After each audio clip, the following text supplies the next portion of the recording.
La política nunca debería jugar un papel en el Departamento de Justicia, pero recientemente, en demasiadas circunstancias, lo ha hecho.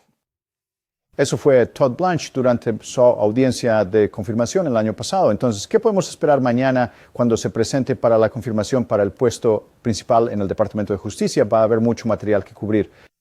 Obviamente tendremos muchas preguntas sobre su mal manejo y encubrimiento relacionado con los archivos de Epstein, la retención de millones de documentos, la divulgación de documentos que revelaron los nombres de las víctimas, sus rostros, incluso fotografías desnudas de las víctimas, su terrible mal manejo y violación de la ley, las órdenes judiciales que dicen que el Departamento de Justicia está en violación de la ley de transparencia Epstein. Le preguntaremos sobre las muchas persecuciones políticas que la justicia ha llevado a cabo bajo su supervisión, los casos de Comey Seychelles y los esfuerzos para ir tras Leticia James, los esfuerzos de la Fiscalía con respecto a mis colegas aquí en el Senado, Mark Kelly, Elisa Slotkin y otros por hacer un video que a la administración no le gustó. Ahora es preguntas sobre sus conflictos de interés, su posesión de criptomonedas y la política de criptomonedas de la administración. Habrá preguntas sobre su violación de sus deberes éticos, sobre las promesas que hizo durante su audiencia de confirmación el año pasado. ¿Cómo esperamos que Blanche responda a todo esto? Bueno, el mejor indicador es mirar su testimonio durante la última audiencia de confirmación. Comencé mis preguntas preguntándole sobre sus obligaciones éticas y si todavía representaba a Donald Trump como su abogado defensor penal. Aquí estaba el comienzo de esa línea de preguntas. ¿Todavía es usted el abogado de Donald Trump? Quiero decir, sí, mi relación de abogado-cliente con el presidente Trump permanece. Sí, los casos en los que lo estaba representando, en la medida en que haya algo en curso, como la apelación en Manhattan, yo no soy parte de eso. Pero todavía lo estás representando mientras estás aquí hoy. Bueno, quiero decir, representándolo no hay asuntos activos, así que... Correcto, pero todavía eres su abogado. Tengo una relación de abogado-cliente con el presidente Trump. Y dado que reconoció un deber continuo hacia Donald Trump como su abogado defensor penal personal, le pregunté qué significaría eso en términos de su capacidad para representar al Departamento de Justicia en litigios en los que anteriormente representó al presidente, lo cual es claramente un conflicto de intereses. Aquí está esa línea de preguntas. ¿Estaría de acuerdo en que sería un flagrante conflicto de intereses como su abogado defensor penal, como alguien que tiene un continuo obligación legal hacia él como ex cliente, para que usted participe en cualquiera de los trabajos de ese grupo en lo que respecta al caso del 6 de enero en el que lo representó, o el caso de Mar-a-Lago donde lo representa, o la oficina de Alvin Bragg donde lo representa? ¿Usted estaría de acuerdo en que eso sería un conflicto de interés muy evidente?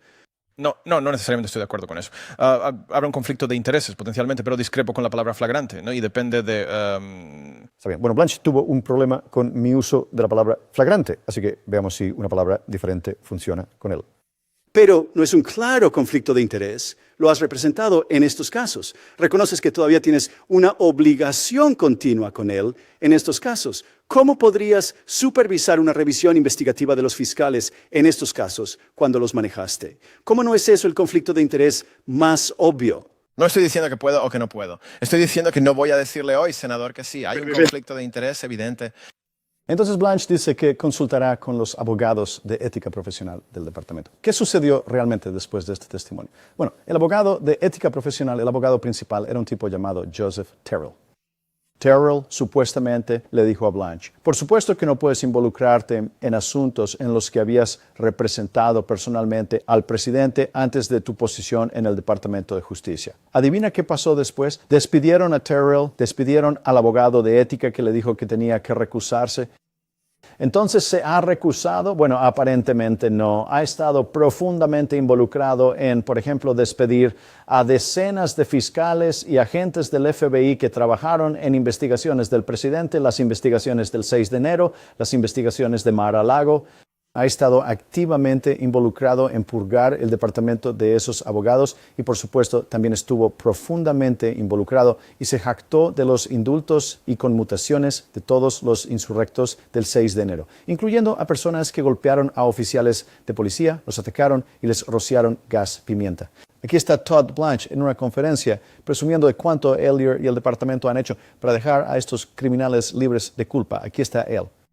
Si miras lo que les pasó a los hombres y mujeres condenados por el 6 de enero, para las 5 de la tarde del 20 de enero, todos ellos fueron indultados o tuvieron su sentencia conmutada.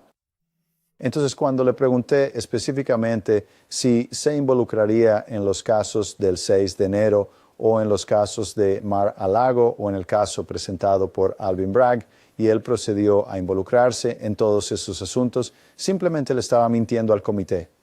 Aquí está esa parte del testimonio. Bueno, permítame preguntarle con gran especificidad, ¿se recusará de supervisar el caso del 6 de enero, el caso de Mar-a-Lago y el caso de Alvin Bragg? ¿Se recusará de la supervisión del grupo de trabajo de esas investigaciones?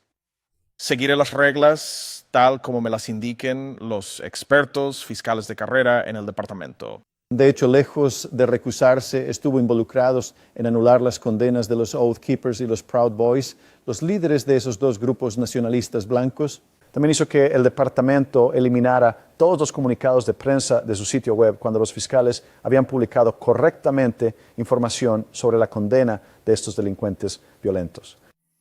Y finalmente estuvo involucrado en ese fondo de 1.776 mil millones que principalmente iba a recompensar a estas personas que cometieron actos atroces de violencia en nombre de Donald Trump, en ese mismo caso en el que Todd Blanche representó a Donald Trump. No podrías tener una violación más clara de la ética, así como de su compromiso con el comité durante su testimonio el año pasado. Ahora, hay mucho que no sabemos sobre lo que ha hecho en el departamento, incluyendo si ha destruido alguna evidencia. Le pregunté durante su audiencia el año pasado si se comprometería a preservar la evidencia en la investigación de Mar-a-Lago, la cual se ha negado a hacer pública. Es decir, hay un volumen 2 del informe de Mueller que trata sobre Trump llevándose todos esos documentos clasificados a Mar-a-Lago. ¿Recuerdas las fotos como esta? Todas las cajas en su baño de documentos clasificados, la obstrucción de esa investigación. Y le pregunté si haría público ese informe y aquí estuvo su respuesta. Permíteme preguntarte muy específicamente sobre el caso de Mar-a-Lago. El Departamento de Justicia anteriormente había recomendado que el volumen 2 se hiciera público. ¿Apoya que el volumen 2 del informe se haga público? No. Está bien. ¿Se compromete a preservar la evidencia en ambas investigaciones? Yo me comprometo sin duda a seguir la ley y seguir la regla.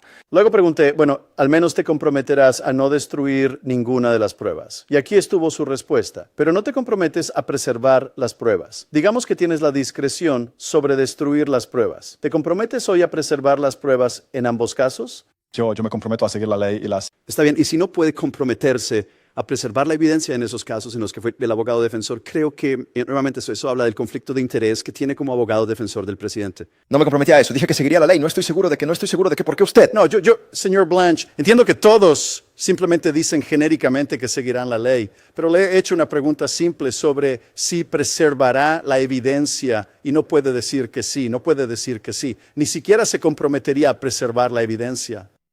Entonces, lo que ha hecho en el Departamento de Justicia, bueno, algo de eso lo sabemos y es terrible, pero mucho no lo sabemos y solo lo aprenderemos en el futuro cuando el control del Congreso cambie y podamos citar documentos y hacer una investigación sobre lo que realmente ha sucedido en estos años en el Departamento de Justicia. Además de despedir a todas estas personas que trabajaron en la investigación del 6 de enero, fiscales y agentes del FBI, también fueron tras las personas que investigaron y procesaron el caso de Mar-a-Lago. Nuevamente, el caso en el que Todd Blanche estaba del otro lado cuando representó a Donald Trump. Aquí está Blanche presumiendo sobre esos despidos. ¿Cuántos han sido despedidos? Más de 200. Más de 200 se fueron antes de que llegáramos porque sabían que venía o fueron despedidos o se jubilaron anticipadamente. Ya no están empleados por este departamento.